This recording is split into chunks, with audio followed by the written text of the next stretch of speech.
Hi, I'm Hayden, the psychologist, and you're watching my series on mental health around the lockdown uh, with the COVID-19 virus that we're currently facing.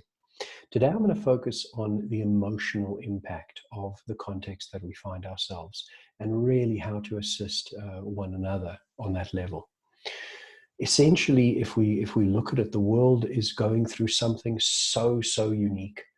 We have a virus, a viral pandemic that has spread across the globe, really impacting our everyday lives.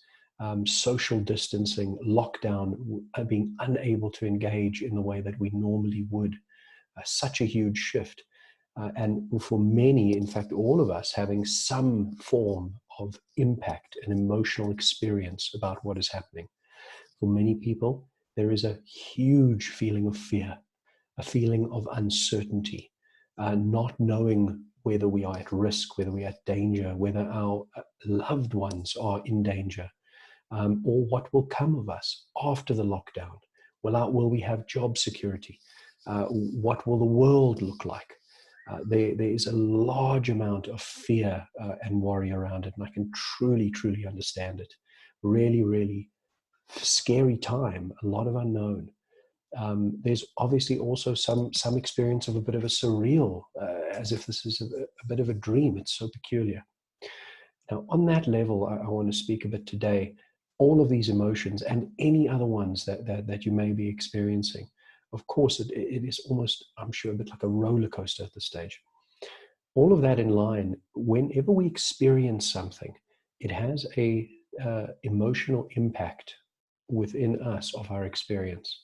Now, classically, or very often, we ignore our emotions a bit and go along with life, looking at different ways at managing our situation. And I want to highlight today that there is really a profound impact on our functioning that comes from our emotional experience. And that in line, the tip that I have today is really to try to process these emotions, all of these impacts.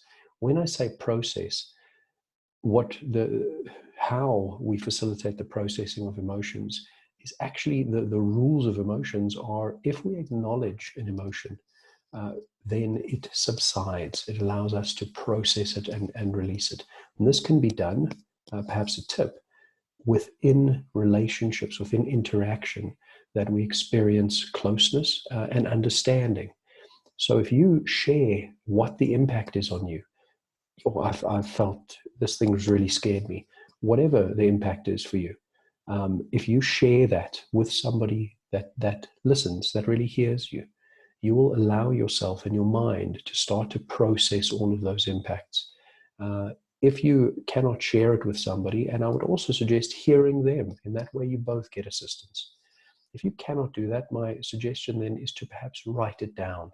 If you have no one that you feel you can share this with, write down what the impact is. In that sense, we allow our mind the opportunity to focus on the emotional level and to process those emotions and really start to alleviate the building tension on an emotional level that I'm sure many people might be experiencing. I hope this has helped.